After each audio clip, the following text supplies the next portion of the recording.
Graça e paz seja contigo, tudo bem com você? Eu quero falar com você sobre o poder da unidade. E eu quero usar como base para o assunto de hoje o texto que se encontra no livro de Gênesis, no capítulo de número 11, do verso 1 até o verso de número 6. Vamos lá, diz o seguinte: em todo o mundo as pessoas se serviam de uma mesma língua e de uma única maneira de falar. Quando os seres humanos emigraram para o Oriente, encontraram uma planície em Sinear e ali se estabeleceram e combinaram entre eles, ou seja, uns com os outros: vinde, façamos tijolos, cozamo-los ao fogo. E aí os tijolos lhes serviram de pedra e o betume lhes serviu de argamassa. E decidiram mais: vinde, construamos uma cidade, uma torre cujo ápice penetre nos céus.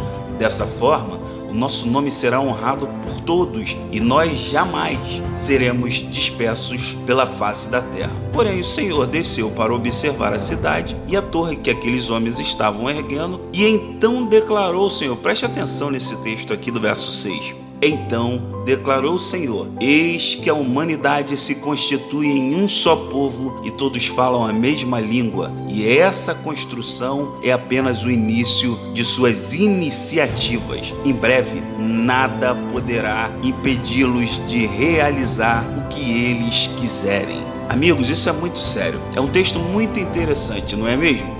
A gente pode observar aqui que o próprio Deus é quem está dizendo: vamos pará-los, pois se eles continuarem neste mesmo propósito, se eles continuarem falando uma mesma língua, se eles continuarem pensando juntos, se eles continuarem colaborando uns para com os outros, nada poderá impedi-los de realizar qualquer coisa. E aí? Isso aí é união ou isso é unidade? Você sabia que existe uma grande diferença entre essas duas palavrinhas, união e unidade? Embora elas sejam muito semelhantes na sua forma de escrita, existe um grande tesouro escondido aqui e eu quero muito dividir ele com você. A palavra unidade tem origem no termo latim unitas e designa a qualidade do que é indivisível. Veja bem, queridos, essa foi a marca daquele povo que estava disposto a construir aquela torre, a famosa Torre de Babel.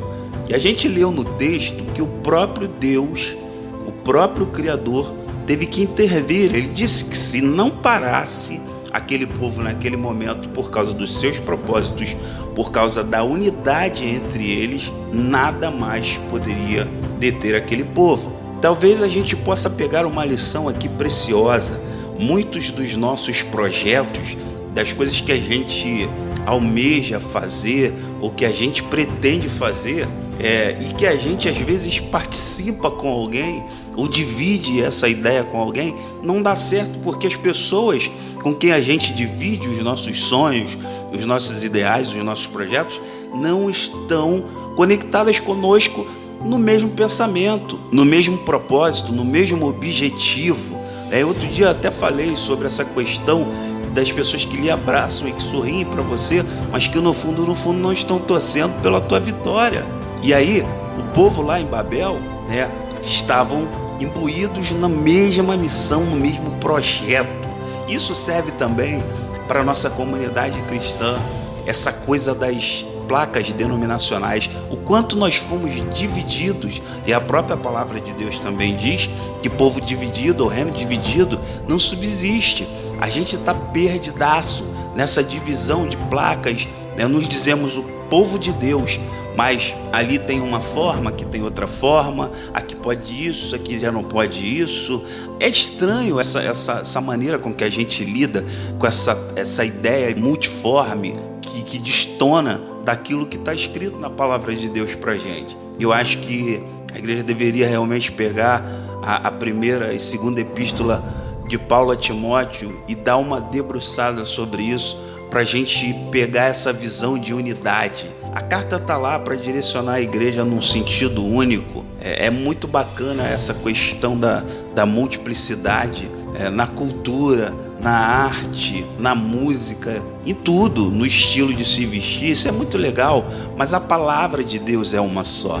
E aí às vezes a gente fica se perguntando por que não seguimos todos, né? Ou não podemos ser todos um. Por que o pastor abre uma congregação e ele se torna inimigo ferrenho do outro que abriu na outra rua? Por que precisamos de tantas portas abertas a menos de 20 metros um dos outros, já que somos um mesmo povo, unidos em um mesmo propósito? Será que estamos unidos ou será que é apenas união? Essa é a pergunta. E para a nossa própria vida, a gente precisa se questionar com relação a isso. Por que as paradas que eu almejo fazer não estão dando certo? Não, e aonde eu preciso olhar? O foco do problema. O foco do problema está exatamente nas pessoas com que eu estou chamando para fazer parte do meu projeto. Você precisa tomar cuidado com isso. Essas pessoas estão sintonizadas com você, conectadas com você, pensando junto com você, querendo ver o teu projeto realmente decolar. E aí, estão unidas com você ou elas têm união com você? E para a gente deixar isso bem claro, e eu estou pincelando aqui porque a proposta é te fazer refletir sobre o assunto e não ser cansativo e fazer um podcast muito longo, mas é para a gente pensar sobre isso. Como esse povo moveu a mão de Deus a ponto de Deus ter que intervir. Isso fica de lição para o nosso povo, para a nação brasileira, que tem atravessado um momento tão crítico, com uma política que divide a nossa nação, essa ideologia de mulher contra homem, é esquerda contra a direita, é religião A contra religião B. O sistema só está conseguindo lograr êxito dividindo o nosso povo.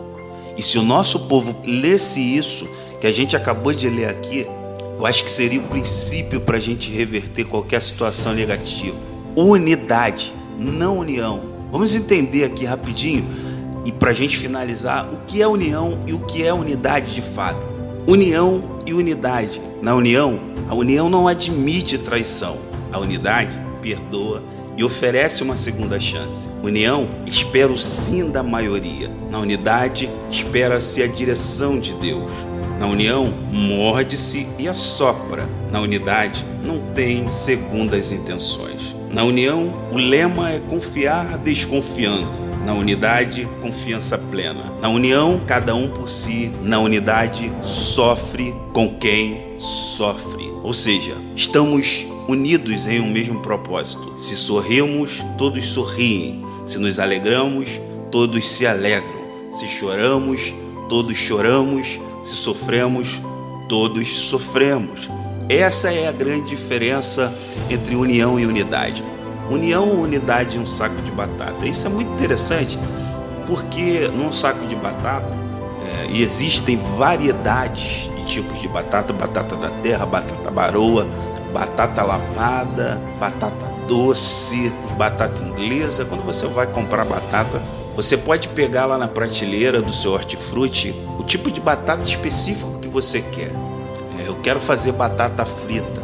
Você pode fritar vários tipos de batata frita separados e você vai ter exatamente noção de qual batata é determinada batata. Naquele prato ali eu fritei a batata doce, naquele ali eu fritei batata inglesa, naquele ali eu fiz batata baroa. Mas dentro de um saco de batata existem supostamente um único tipo de batata. Num saco de 20 quilos, por exemplo, existe ali apenas um tipo de batata. Isso é o que deveria ser, mas muito provavelmente no meio daquele saco de batata podem ter vindo batatas misturadas. E aí na hora de fazermos separadamente, de repente você percebe um paladar diferente numa batata ou na outra, ou em uma determinada leva que você fritou ou cozinhou, e aí você percebe que existe um paladar diferente de uma porção para outra.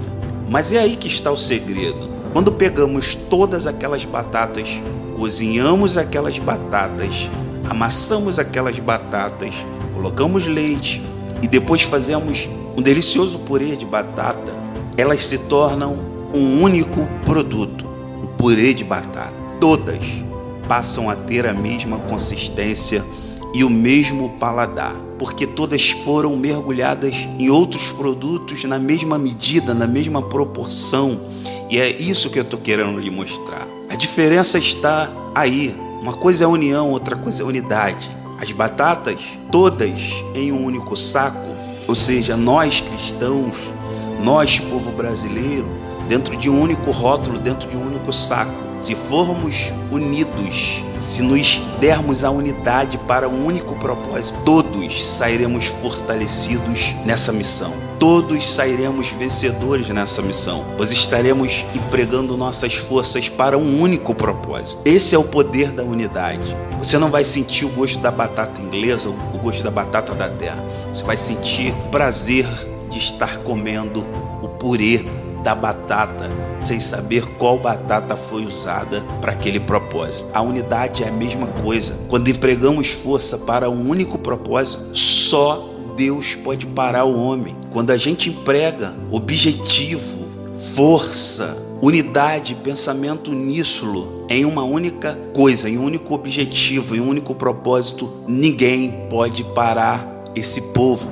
Só Deus pode parar o homem. Pega essa palavra, comece a fazer uma peneira das pessoas que estão cercando você, que estão com você nos seus projetos. Será que elas realmente estão torcendo para que o seu purê de batata aconteça, ou elas querem apenas batatas fritas e algumas porções de batatas cozidas? Chama gente que quer fazer parte do seu purê, amigo. Gente que quer ver o produto final junto com você.